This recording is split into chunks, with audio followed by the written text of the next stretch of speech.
Chapter 5. The Bastard Goes Hunting. Cold wind greeted Lucien like an enemy with terrible breath. The moment he stepped beyond the gate, the village sounds dulled behind him. Hammering, shouting, creaking timber, Sir Garran's irritated orders, all fading beneath the howl of the northern forest. Lucien walked forward through the snow, black fur coat pulled tight over the exoskeletal frame. Dark metal braces shifted around his limbs with quiet precision. Faint blue mana lines pulsed whenever the wind lifted the coat. Behind him, the gate groaned shut. He did not look back. The guards half raised their spears, expecting him to pause, summon an escort, maybe bless the mission. Predictable and wrong. He kept walking, boots crunching snow at an unhurried pace, a morning stroll, not an expedition. Hunters traveled in packs, trading caution for delay. Lucien traveled with results. Let them barter advice and frostbite behind the wall. He had better company. Himself. He lifted his right wrist. The resource scanner module clung to the support frame like a black insect, its lens glowing beneath a crust of frost. Connect. Resource scanner module active. A thin, dark blue map unfolded. The village behind him showed as a cluster of red structural warnings.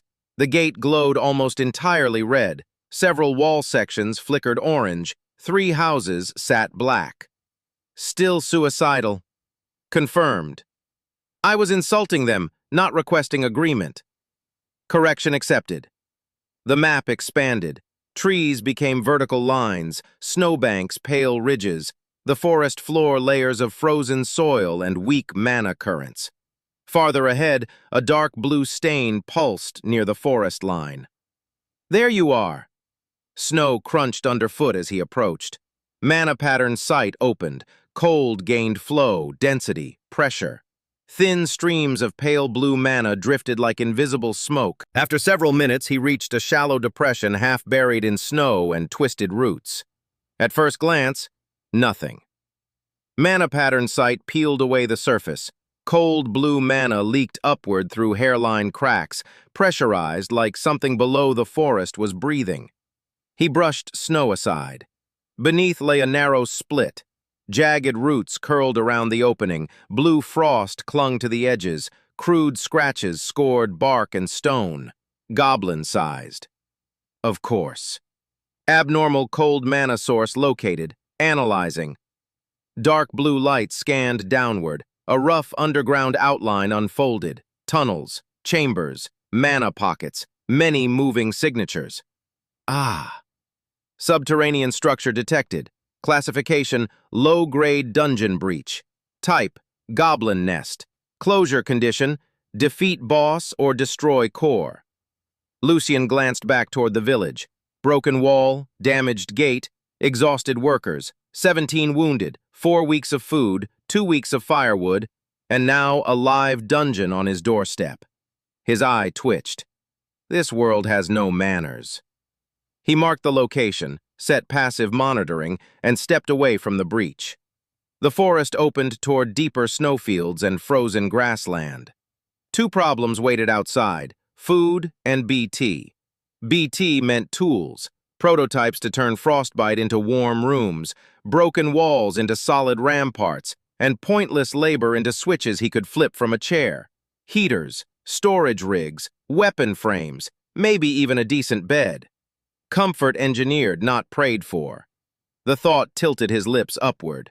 Then his stomach growled. Hunger, not fear. Fine. Build smarter, hunt sooner. He glanced once at the dark crack. Stay there, he told it. Something hissed faintly from below. I wasn't asking. He turned and walked deeper into the trees. The exoskeleton pulsed beneath his coat, dark blue mana gathering around his legs. Mobility assist. Assisted movement active. His boots pressed into the snow, then he vanished between the trunks, a lone figure on a morning hunt with no escort but arrogance. Snow exploded behind Lucien's boots. The forest blurred. Not completely. His current body was still insultingly small, and the exoskeleton was not a proper combat mobility frame by the standards of his previous life. But for this world, for this frozen pile of medieval inconvenience, it was unfair. Dark metal braces locked around his legs beneath the thick black fur coat. Mana pulsed through the joints in short, controlled bursts, each step driving him farther across the snow than any normal human could manage. Tree, rock, fallen log, frozen ditch. The combat AI marked each obstacle before he reached it. Lucien adjusted without slowing. He vaulted over a dead trunk, landed on a slanted stone, pushed off, and caught a low branch with one hand. The exoskeleton absorbed the strain as he swung upward and planted one boot against the side of a pine. Then he climbed. Fast. Not gracefully. Grace was for dancers, assassins, and idiots who cared how survival looked. Lucien moved like a machine solving a vertical problem. Hand, boot, brace, push, grip, branch. In seconds he reached the upper limbs and crouched above the forest floor. The world opened beneath him. Endless white, black trees, gray sky, wind dragging snow across the ground in thin, ghostly sheets. Behind him, the village was hidden by the forest. Ahead, the land sloped downward into deeper woods and broken clearings. Lucien lifted his wrist. Scan!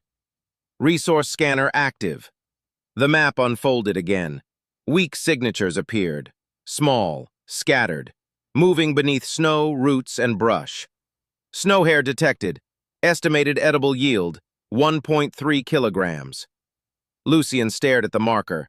No! Additional snow hair detected. Estimated edible yield, 1.1 kilograms. No! 3 additional small mammals detected. No! Host appears dismissive. Because I am not dragging my noble ass through a frozen forest to solve starvation one rabbit at a time. Logical. Disturbing that you needed to confirm that. He shifted along the branch, eyes scanning the forest through faint dark blue rings. Farther east, a larger heat signature moved slowly between the trees. The scanner focused. Winter deer detected. Estimated edible yield, moderate. Lucien considered it. Moderate was better than pathetic. Still not enough. Another marker pulsed near a frozen stream. Moose detected. Estimated edible yield, high. Lucien's gaze sharpened slightly. Better. A moose could feed people. For a while. A few days if rationed. Less if the villagers became sentimental and started pretending hunger was a community event. He almost moved toward it. Then stopped. Last night surfaced in his memory. Not the food. That had been forgettable in the same way a rock was forgettable after someone served it on a tray. Not the water. That had tasted like smoke, metal, and generational failure. The memory was Elise, nervous blonde maid, careful hands, trying very hard not to stare at the heater like a starving dog staring at roasted meat. While breaking his bread into smaller pieces, she had mentioned something quietly to Mira. Her father had once hunted beyond the northern grassland. Not often. Nobody sane went far from the village without need. But once, years ago, he had seen giants moving through the snow. Huge, woolly beasts, curved tusks, bodies like walking houses. A herd. Elise had called them terrifying. Her father had called them death with fur. Lucien had been half listening at the time. Now he smiled. Right. Clarification required. There may be mammoths north of here. Large herbivore profile detected in regional ecological memory. Potential yield, extreme. Exactly. Warning, mammoth-class animals may possess extreme mass, herd defense behavior, and fatal trampling potential. Lucien looked down at the snow hair marker still blinking beneath the tree, then toward the distant moose, then north. System. Yes? Do I look like a man who came out here for rabbit? Host is 12. Lucien's expression went cold. Try again.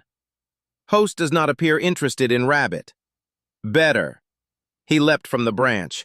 For a moment the world dropped beneath him. Then the exoskeleton flared. Dark blue mana surged through the leg braces. Lucien hit the snow hard enough to blast white powder outward in a ring, but the frame caught the impact before his bones had the chance to become embarrassing. He straightened. Mark the moose. Marked. If the mammoth story is peasant nonsense, I will settle for it. Moose marker retained. Lucien started north. This time he moved faster. The forest became a series of useful surfaces. A fallen tree became a ramp. A boulder became a launch point. Low branches became handles. Snowbanks became cushioning. He ran, jumped, climbed, and cut across terrain no normal hunter could pass without exhausting himself within minutes. The exoskeleton did not make the cold vanish. It made the cold irrelevant enough to insult later. Lucien preferred that. As he moved, the scanner kept offering prey. Bird nest detected. No. Burrow cluster detected. No. Winter deer trail detected. Too small. Boar track detected. Maybe later. Possible wolf activity. BT with teeth. Mark it. Marked. The system paused. Host is bypassing multiple viable food sources. I am bypassing snacks. Village food stores remain low. And if I bring back a deer, everyone cries with gratitude, eats for 2 days, then starts starving again. He grabbed a branch, swung around a trunk, and landed on a higher ridge. Snow stretched beyond the trees. The forest thinned ahead. Lucien climbed another pine and emerged above the upper branches. There, far in the distance, beyond a belt of black trees, the land opened into a frozen grassland. White, gray, wind-carved. Wide enough that the sky seemed larger above it. Lucien narrowed his eyes. At first he saw only snow, then movement. Slow, massive. Dark shapes pushing through the pale haze. 1, 3, 7, more. His smile appeared slowly. Well. The scanner focused. Large herd detected. Species profile, frost mammoth. Estimated individual edible yield, extreme. Warning, herd engagement strongly discouraged. Lucien crouched on the branch, black fur coat snapping in the wind, crimson eyes glowing faintly with dark blue rings. Below him, the frozen world waited. Ahead, the mammoth herd moved across the grassland like a walking meat market guarded by siege engines. His smile sharpened. Elise. He almost laughed. Your father was useful after all. The frozen grassland stretched beneath the gray sky like the world had forgotten how to end. No trees, no walls, no roofs, no village. Just snow, wind, buried grass, and giants. Lucien crouched on the last high branch at the edge of the forest, one hand gripping the frost-covered bark while his black fur coat snapped behind him. Beneath the coat, the exoskeleton held him steady against the wind. Dark metal braces locked around his legs and spine, humming softly with restrained power. Below and ahead, the herd moved. Frost mammoths, dozens of them. Their massive bodies were covered in thick brown-black wool crusted with snow. Steam poured from their trunks with every breath. Their curved tusks cut through the air like white siege hooks. Some used those tusks to scrape snow aside, exposing frozen grass and pale moss beneath. Others swung their trunks across the ground, sweeping powder aside before ripping mouthfuls of winter-stiff vegetation from the earth. Every step they took pressed deep craters into the snow. Every movement carried weight. Not the weight of an animal, the weight of a building deciding to walk. Lucien stared. For once, he did not immediately insult anything. The system filled the silence. Frost mammoth herd detected. Estimated herd count, 43. Adult specimens, 31. Juvenile specimens, 9. Calf specimens, 3. Average adult mass, extreme. Threat assessment, direct herd engagement not recommended. Lucien watched one adult swing its tusks through a snowbank and rip half the frozen surface open. Not recommended? Affirmative. A larger bull near the edge lifted its head. Its tusks were longer than the village gate was wide. One was chipped near the tip, but the damage made it look worse, not weaker. Frost clung to its face in jagged patches. Its small black eyes scanned the grassland with slow, suspicious intelligence. Dominant bull detected. Stampede impact, fatal. Trample survivability estimate, negligible. Lucien tilted his head. Negligible?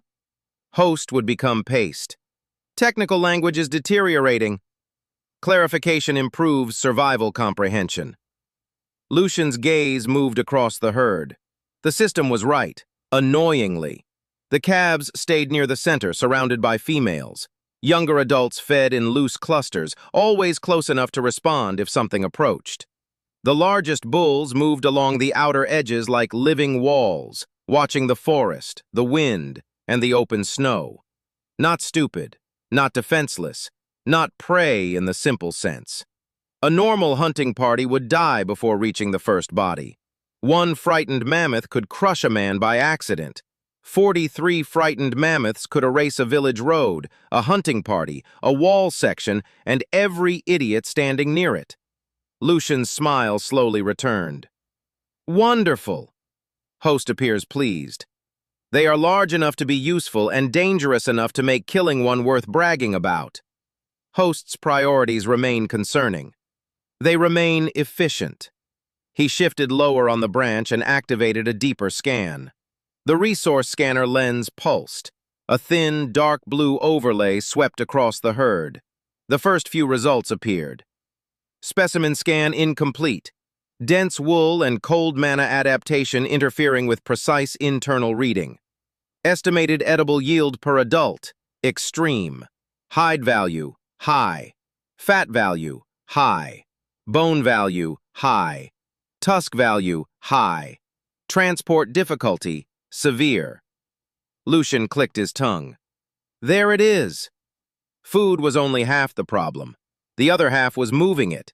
A mammoth could feed the village, but only if the village could actually butcher, store, preserve, and protect the meat before cold, predators, parasites, or stupidity ruined it. The cold would help, for once. The environment was behaving less like an enemy and more like a freezer with terrible manners. He studied the herd again. Killing the dominant bull was idiotic. Killing one near the calves was worse. Killing anything too close to the center risked triggering the entire herd. Lucien had no interest in being remembered as the first technomancer flattened by angry livestock. He needed isolation, weakness, a target that would fall before the herd understood what happened. His eyes narrowed. Search for impaired movement. Scanning. The overlay shifted. Dozens of faint movement lines appeared beneath the mammoths. Most were steady, heavy, slow, but balanced. Then one line flickered, farther northwest, near the rear edge of the herd. An older mammoth trailed behind the others, half hidden by blowing snow. It was still enormous, but thinner than the rest. One rear leg dragged slightly every few steps. Its right flank bore old scars beneath the wool, and dried blood darkened the fur near its hindquarter. It lowered its head, dug at the snow, and fed alone. Too far from the center, too slow to keep formation. Still dangerous, but no longer protected by the herd's full strength. Impaired adult detected. Movement impairment, right rear leg. Likely previous injury. Herd position, rear outer edge. Recommended target, weakened individual. Lucien smiled. There you are. The injured mammoth lifted its trunk and released a low rumble. The sound rolled across the grassland and vibrated through the branch beneath Lucien's boots. A warning, a complaint, a dying giant refusing to admit it had already been selected. Lucien watched the other mammoths. The herd responded, but only slightly. A nearby adult glanced toward the injured one, then returned to feeding.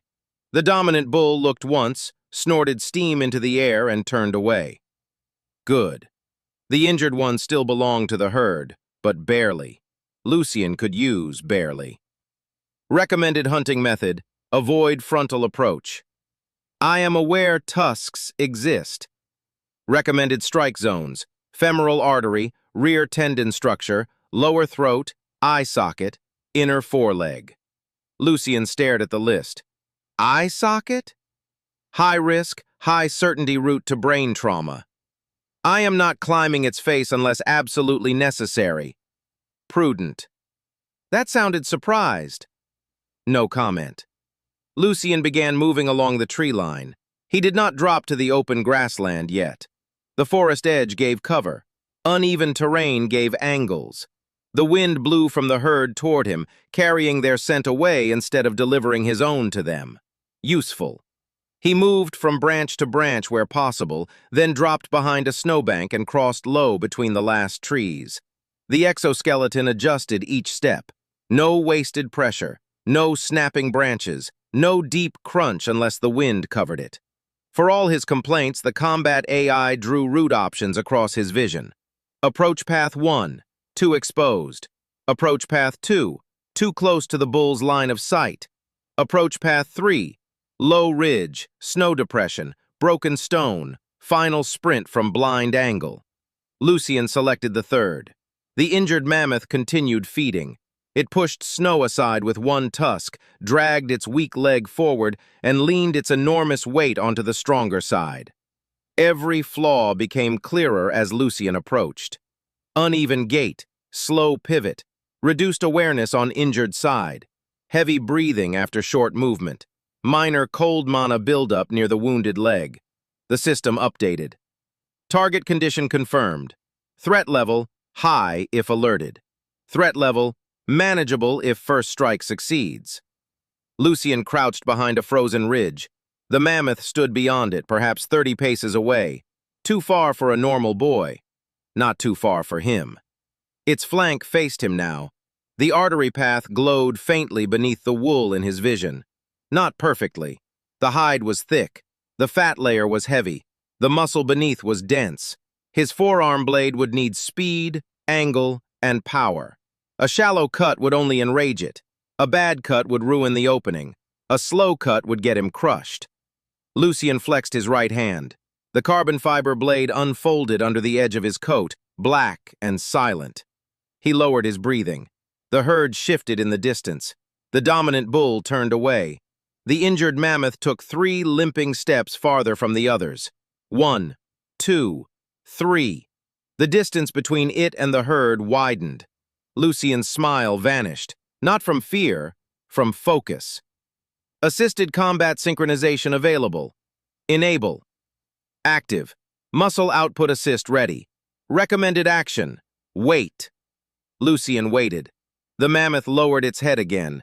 Snow blew across the grassland in a white veil. For one brief moment, the injured giant stood alone behind the curtain of wind. The system spoke. Opening detected. Lucien's legs bent. Mana surged through the exoskeleton. Dark blue lines flared beneath the black fur coat. The snow under his boots cracked. Lucien leaned forward. Go! The word left Lucien's mouth. Then the snow behind him exploded. Dark blue mana surged through the exoskeleton's leg braces, and Lucien launched from behind the frozen ridge like a black streak cutting through the white grassland. The world narrowed. Distance, angle, wind direction, target movement, artery path. Everything useless disappeared. Everything that could kill the mammoth remained. Assisted combat synchronization active. Target artery path marked. Recommended strike window, 2.7 seconds. Lucien's boots struck the snow once, twice. Each step cracked the frozen surface and blasted powder behind him. The exoskeleton caught the impact before his small body could complain about physics. The injured mammoth stood 30 paces away, then 20, then 10. Its trunk lifted. Too slow. Its huge black eye rolled toward him. Too late. The beast saw him only when Lucien had already reached its injured side. It bellowed. The sound hit the grassland like thunder. Farther away, several mammoths raised their heads. Warning. Herd attention shifting. I noticed. Lucien dropped lower. The mammoth's trunk whipped toward him, fast enough to break a man in half. The combat AI painted the attack path in red. Lucien slid beneath it. The trunk passed over his shoulder close enough to drag wind across his face. Then he was under the beast's flank. Wool, steam, heat, muscle. 4 massive legs moved around him like living pillars. A front foot slammed down behind him and shook the ground hard enough to rattle his teeth. Stomp impact radius, lethal. Everything is lethal when it weighs more than a house. The artery path burned in his vision, deep beneath wool, hide, fat, and muscle. A normal hunter would never reach it. A normal blade would never cut deep enough. Lucien was not using a normal blade. The carbon fiber forearm blade unfolded beneath his coat with a clean, hungry sound. Angle correction. His wrist shifted half an inch. Depth correction. The exoskeleton increased pressure through his right arm. Strike! Lucien cut. The blade bit through the thick wool, then hide, then fat, then dense living muscle. Resistance slammed into his arm, but the exoskeleton did not let his wrist buckle. Dark blue mana flared along the support frame, turning a 12-year-old body into a controlled cutting machine. The blade carved through the marked path, deep, clean, precise. Then hot blood burst across the snow in a dark, steaming sheet. Major artery severed. Strike depth sufficient. The mammoth screamed, not bellowed, screamed. The sound tore across the frozen plain. Lucien did not wait. The mammoth's wounded leg jerked, its body twisted. A rear foot smashed down where his skull had been half a second earlier. Snow and frozen grass exploded upward. Lucien rolled beneath the beast's shadow, came up near the rear leg, and saw the tendon line flash across his vision. One more cut. Dangerous. Stupid. Useful. Recommended action. Retreat. No. Herd agitation increasing. One more. He pushed off the snow and shot back in. The mammoth's trunk whipped downward. Lucien leaned left. The trunk grazed the edge of his fur coat and slammed into the ground beside him. For one heartbeat, the world became white. Lucien moved through it. The combat AI held the target line steady. His blade flashed again. Shorter, lower, meaner. The mammoth's rear leg buckled. Support tendon damaged. Mobility failure likely. Now retreat. Agreement. Lucien threw himself backward. A tusk swept through the space he had just left, carving a trench through the snow. The mammoth lurched after him. Its injured leg failed. The giant stumbled. The ground shook. Lucien hit the snow, rolled, and came up running. Behind him, the mammoth thrashed in pain and panic, spraying dark blood across the frozen grassland with every broken step. Ahead, the ridge waited. Beyond that, cover. Behind him, the herd was waking up. The dominant bull raised its trunk and released a roar that made the air vibrate. Dominant bull attention confirmed. Recommended action. Concealment immediately. Lucien sprinted behind the ridge and threw himself flat against the snow-covered stone. He pulled his black fur coat tight, lowered his profile, and cut mana output to the exoskeleton. The dark blue glow dimmed. His breathing slowed. The herd moved like a mountain range becoming angry. Snow rose around their feet. Calves retreated toward the center. Females formed a wall around them. Bulls swung outward, tusks lowered, trunks raised, searching for the threat. Lucien stayed still. Very still. One dead mammoth was food. 42 angry mammoths were a natural disaster with tusks. And Lucien had no intention of being killed by Dinner's relatives. The injured mammoth staggered across the snow. 1 step, 2, 3. Its front leg still had strength. Its rear leg did not. Every movement pulled more blood from the wound Lucien had opened. Steam rose from the dark trail behind it before the wind tore the heat apart and scattered it across the grassland. Lucien watched from behind the ridge. His body stayed pressed low against the snow-covered stone. His black fur coat blended into the shadow beneath the ridge, and the exoskeleton remained quiet beneath it. Dark blue mana channels dimmed to almost nothing. No glow, no movement, no unnecessary breathing. The mammoth was dying. The herd was still the problem. Target blood loss, severe. Collapse likely. Good. The injured mammoth tried to run. Its weak leg folded. The giant crashed to one knee. The impact rolled through the grassland like a tree breaking under the weight of winter. The herd froze. Lucien did not move. The dominant bull stomped forward 3 steps, tusks lowered toward the wounded mammoth. Its massive head swung from side to side, searching the wind. Frost clung to its face like broken armor. Steam poured from its trunk in furious bursts. Lucien held his breath. The bull's dark eyes passed over the ridge. Once, twice. The wind stayed in Lucien's favor. No scent, no movement, no glow. The exoskeleton remained silent.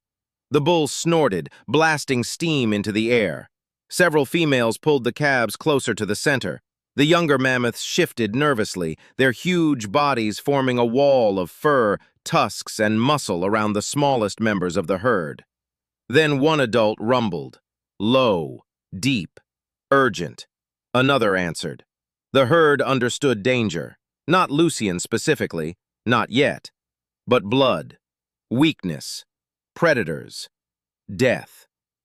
The dominant bull turned back toward the wounded mammoth. For a moment, Lucien thought it might charge toward the fallen giant. Instead, it gave a different roar. Not challenge, command. The herd began moving, slowly at first, then with purpose. One mammoth turned away, then 3.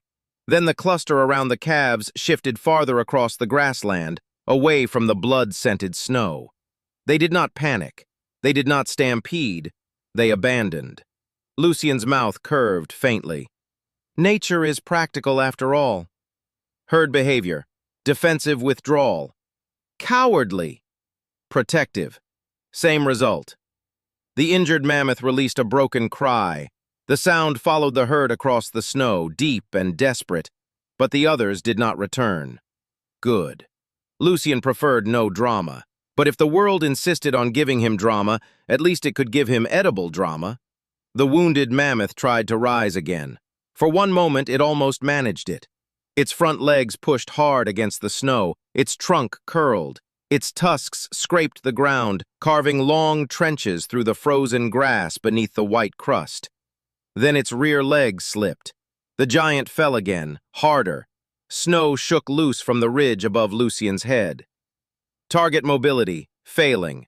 Threat radius, decreasing. Not 0. Correct. Then stop sounding relieved. No relief detected. You have the emotional range of a tax document. Insult recorded. The herd continued moving away. The dominant bull remained at the rear for a while, stopping twice to look back. Lucien stayed hidden both times.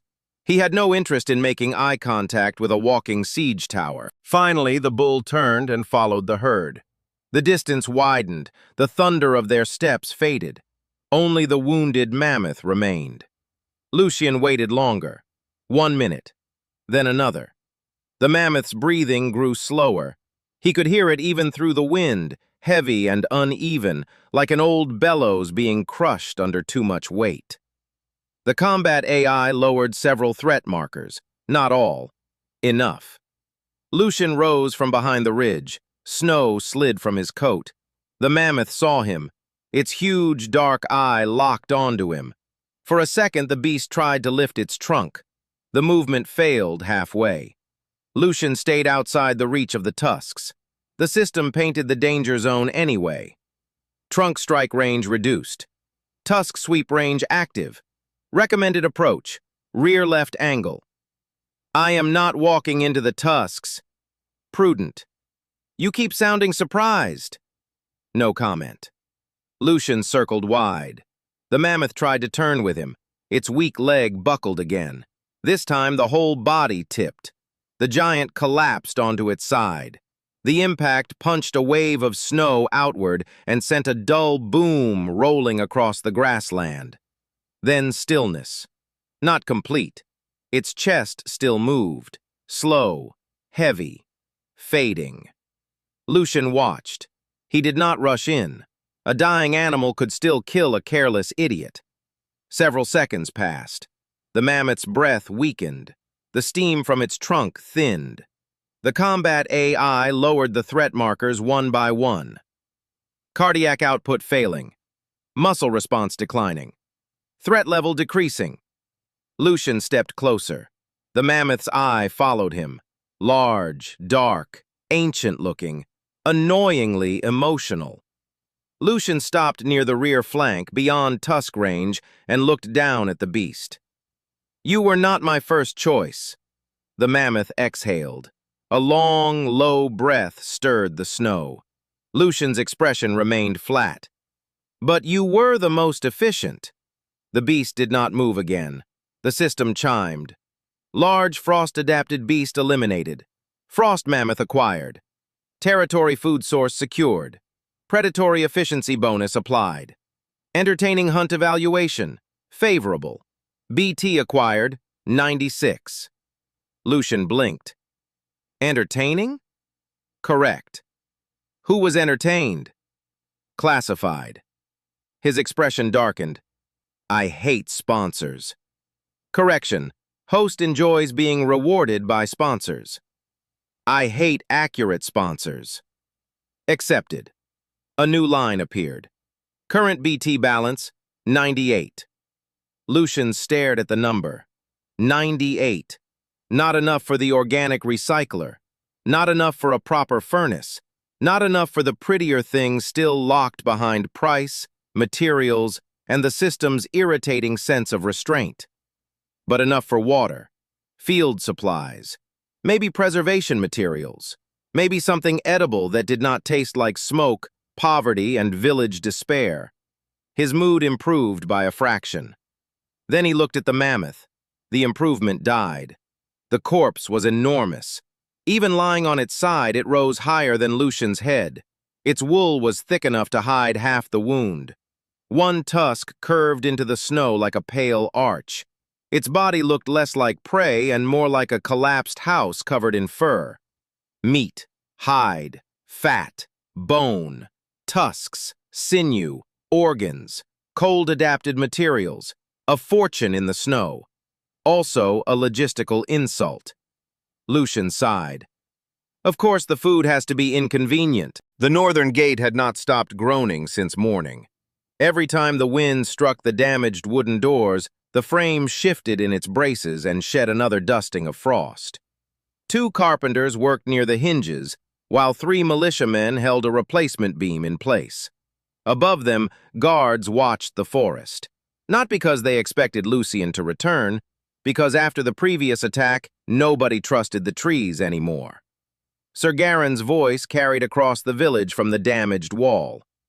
Lift together! 6 villagers strained against a timber support. 1, 2, now! The beam rose, barely. Someone slipped. The entire thing tilted. Sir Garran caught one end with his shoulder before it crushed a worker beneath it. Secure the rope! Men scrambled to obey. Around them, the village worked. Hunters sorted recovered arrows into usable and broken piles. Women carried buckets of melted snow between the kitchen, wounded hall, and work crews. Children moved smaller bundles of kindling under the supervision of 2 older villagers. Nobody stood idle. Lucien had been clear about that. Then the gate guards heard it.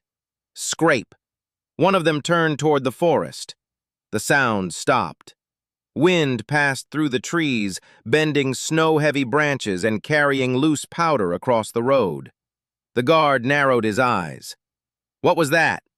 His companion looked up from the spearhead he had been checking. What? Scrape. Creak. Scrape. Both men went still. It was coming from beyond the tree line. Not footsteps, something heavier. Wood dragging against packed snow. The first guard moved to the damaged watch platform and leaned over the wall. The forest road was empty. Then a flock of black winter birds burst from the trees. The guard raised his spear. Movement! The second man seized the warning horn. Workers near the gate stopped. Several militia members reached for weapons. Sir Garran turned from the wall. "What do you see?" "Nothing yet." The dragging sound grew louder. Scrape, creak, scrape. Something cracked between the trees. A branch fell. Then a dark shape appeared along the forest road. The horn guard lifted the instrument toward his mouth. Sir Garran drew his sword. "Hold!" The shape moved closer. Small, human, wrapped in a thick black fur coat. Faint dark blue lines pulsed beneath the fur as metal braces shifted around the figure's legs and shoulders.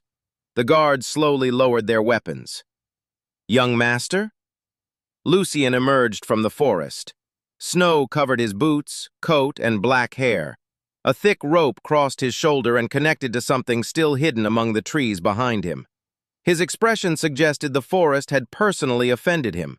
He took another step. The rope tightened. Wood groaned. Then the trees behind him moved. Not the branches, the thing between them. A massive wool-covered head appeared first. Two enormous tusks curved out from beneath layers of dark brown fur. The guards froze. The mammoth's dead body scraped through the snow on a crude wooden sledge made from trimmed saplings, branch crosspieces, root fiber bindings, and packed snow runners. It was larger than the gate opening. Blood had frozen dark across one rear leg and stained the sledge beneath it. Snow gathered across its wool. Its trunk dragged limply along one side, carving a winding trench behind it. The guard holding the horn forgot to breathe. A carpenter dropped his hammer. It struck the frozen ground with a dull knock. Lucien kept walking. The sledge followed inch by inch. The runners creaked beneath the weight. The bindings stretched. The exoskeleton's dark blue channels flared under Lucien's coat as he pulled. Nobody moved to help. Nobody remembered how. Lucien reached the outer ditch and stopped. He looked at the guards, then at the closed gate, then back at the guards. "Open it!" The horn guard stared past him. "Young master!" Lucien waited. The man's mouth opened and closed. His eyes moved from Lucien to the dead mammoth, then followed the mammoth's body until he reached the massive tusks. "Is that—" Lucien's crimson eyes narrowed. "An excellent time for you to finish that sentence carefully." The guard swallowed. "Is that a mammoth?" "No." Lucien shifted the rope on his shoulder. "It's a rabbit suffering from ambition." The second guard made a strange choking noise. Lucien looked at the gate again. "Open." That command broke the spell. Men rushed toward the ropes. "Open the gate! Move the repair timber! Clear the road!" The carpenters dragged their tools aside. Militia members lifted the temporary beam away from the entrance. Chains rattled as the damaged doors slowly pulled inward. The opening was still too narrow. One of the tusks struck the wooden frame. The entire gate shuddered. Everyone flinched. Lucien looked at the mammoth, then at the gate. His expression darkened. Of course. Sir Garran approached from the wall, sword still in hand. "What happened?" Nobody answered. The workers simply moved aside. The old knight saw Lucien first, then the rope, then the crude sledge, then the mammoth. Sir Garran stopped walking. For several seconds, the village commander said nothing. Lucien watched him. "Well?" Sir Garran's blue eyes moved slowly across the beast. The enormous body, the wool, the wound, the tusks, the blood frozen beneath the sledge. Finally, his gaze returned to Lucien. "You went hunting." "That was the general idea." "You killed that?" Lucien glanced behind him as though checking whether another young noble had appeared to claim responsibility. "No, it became overwhelmed by village charity and volunteered." Sir Garran stared at him. Lucien pulled the rope again. The exoskeleton flared. The mammoth shifted forward and struck the gate frame a second time. Wood cracked. Lucien stopped. His eyes closed. "Old man?" "Yes, young master." "Take down the left brace." Sir Garran looked at the damaged support. "If we remove it, the gate may sag further." Lucien glanced at the warped doors, the cracked braces, and the timber already splitting around the hinges. Then he looked back at Garran. That miserable pile of firewood is barely a gate now. Sir Garran's jaw tightened. Lucien gave the structure a dismissive look. Take the brace down, we'll build another one. A faint smile touched his mouth. Or, if this village behaves itself, I might eventually make something that doesn't look like two rotten barn doors pretending to be a fortification. Sir Garran looked at the mammoth again, then at the villagers gathering along the road. Thin faces, hollow cheeks, people who had spent the morning dividing grain that would not last. His decision took less than a second. Remove the brace. The workers moved. The wooden support came down. The gate opened wider. Lucien leaned forward and pulled. The mammoth crossed into the village. The entire road went silent. Every hammer stopped. Every conversation died. Villagers emerged from houses, work sheds, and the wounded hall. Hunters stood with arrows forgotten in their hands. Women carrying buckets lowered them slowly. Children stared from behind skirts and timber piles. They had seen dead goblins. They had seen ice hobgoblins. They had seen Lucien awaken beneath a pillar of impossible light. They had seen him build heat from a monster organ and a cooking pot. But this was different. This was food. Not a handful, not a ration, not a thin piece of salted meat floating inside watery broth. Food large enough to cast a shadow across the village road. Lucien stopped in the center of the growing crowd. The sledge settled behind him with one final groan. Nobody spoke. He looked over the villagers. Their eyes were locked on the mammoth. Some stared at the meat beneath the thick hide. Others stared at the tusks. A small child began crying, not from fear. The child's mother covered his mouth and held him close, tears already running down her own face. Lucien's expression tightened. "Why is everyone standing around?" The villagers flinched. Lucien removed the rope from his shoulder. "I brought back food, not permission to become useless." His gaze moved to Sir Garran. "Call the best butcher in the village." Sir Garran finally sheathed his sword. "At once." Lucien looked at the mammoth towering over the road, then at the crowd surrounding it. "And find people who understand large game." His eyes narrowed. "Before one of these starving idiots decides to attack it with a kitchen knife." Sir Garran sent for the village butcher. The man arrived carrying 3 worn knives and stopped dead when he saw the mammoth. Lucien pointed at the carcass. "Can you process it?" The butcher stared at the massive body. "With help." "Good. Take whoever you need." Lucien turned to Garran. "Best cuts go to my room. Use enough meat for tonight, then ration the rest." Sir Garran nodded. "The wounded?" "Give them broth. Workers get larger portions. Everyone else gets enough to remain useful." His finger moved toward the mammoth. "Keep the hide intact. Store the fat, bones, sinew, tusks, and anything unusual you find inside it."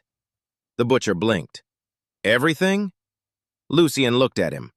"I dragged back an entire mammoth. Try not to throw half of it away because your imagination is poor." The man lowered his head. "Yes, young master." Sir Garran looked toward the crowd. "We will need storage." "Then make storage." "We will need more salt." "Then use the cold until we have more." "We may need—" Lucien raised one hand. "Old man." Sir Garran stopped. Lucien removed the pulling rope from the exoskeleton and dropped it beside the sledge. "I hunted it. I killed it. I dragged it through the forest and broke your terrible gate, bringing it inside." He pointed at Garran, the butcher, and the surrounding villagers. "You people can handle the part involving knives and buckets." Sir Garran sighed. "As you command." "Good." Lucien opened the Technomancer market. Current balance, 98 BT. He selected a bottle of clean water and a compact, high-calorie field bar. Clean bottled water purchased, 3 BT. High-calorie field bar purchased, 5 BT. Remaining balance, 90 BT. 2 small spatial openings appeared. A clear bottle dropped into one hand. A sealed ration bar dropped into the other. The villagers stared. Lucien tore open the wrapper with his teeth and took a bite. Sweet, dense, artificial, far better than weaponized bread. His mood improved slightly. Sir Garran watched him turn back toward the gate. "You are leaving again?" "Yes. You just returned. And now I'm leaving again." Sir Garran glanced toward the forest. "For what?" Lucien opened the bottle and drank. Then he looked toward the dark trees beyond the damaged gate. "Breakfast is handled." Faint, dark blue rings turned inside his crimson eyes. "Now I'm going to collect rent from the goblins." Sir Garran stared at him. Lucien did not wait for an answer. He walked through the damaged gate, bottle in one hand and ration bar in the other. Behind him, villagers crowded around the Mammoth while Garran began shouting orders. Good. That was their problem now. Lucien had already handled the difficult part. He entered the forest and took another bite. The bar was sweet, dense, and unnaturally soft. A massive improvement over village bread. Current BT balance, 90. Lucien glanced at the number. One mammoth had solved the village's immediate food problem. Not permanently, but long enough for him to deal with everything else trying to kill them. He looked back once. The village disappeared behind the trees. Mark the herd's location. Location already recorded. Track injured, old, or isolated members. Predatory management profile created. Lucien smiled faintly. Hunting the entire herd would be wasteful. Later, once he had proper fences, feed storage, breeding control, and workers capable of following instructions, mammoths could become livestock. Very large livestock. Very dangerous livestock. Still livestock. For now, he only needed the weak ones. The exoskeleton carried him quickly through the forest. Dark metal supports shifted beneath his coat. Faint blue mana lines pulsed along his legs as he stepped over fallen trees, crossed frozen streams, and climbed steep ground without slowing. The resource scanner opened in his vision. A dark blue marker appeared ahead. Marked abnormal mana source, 2.3 kilometers. Lucien finished the ration bar and folded the wrapper. No littering. Environmental concern detected. Evidence concern. Correction accepted. He stored the wrapper inside his coat and kept moving. The deeper he traveled, the quieter the forest became. No birds, no rabbits beneath the brush, no distant animal calls. Only wind moving through black branches. Goblin tracks appeared in the snow, one set, then 5, then dozens. Most were old, half covered by fresh snowfall. All led toward the same area. Lucien slowed. The scanner's dark blue marker brightened. Cold mana pressed against his senses. Not natural cold, something heavier, concentrated, stagnant. Wrong. Mana pattern sight opened. Thin traces of corrupted blue energy ran through the frozen ground like cracks beneath glass. Lucien followed them. The trees grew denser. Snow gathered in deep drifts around exposed stone. Then he found the ridge from earlier. The half-buried crack remained where he had marked it, a narrow opening between stone and frozen earth. Darkness waited beneath it. Lucien crouched near the edge. The resource scanner unfolded a rough underground map. Tunnels, chambers, collapsed passages, movement. A lot of movement. Low-grade dungeon breach confirmed. Dungeon type, Goblin Nest. Status, active. Estimated hostile population, significant. Overflow pressure rebuilding. Lucien opened the bottle and drank the remaining water. Behind him, the village now had food. Beneath him, the goblins had BT. He tightened the cap and stored the empty bottle. The carbon fiber blade unfolded along his right forearm. His crimson eyes sharpened. Let's see how generous they're feeling.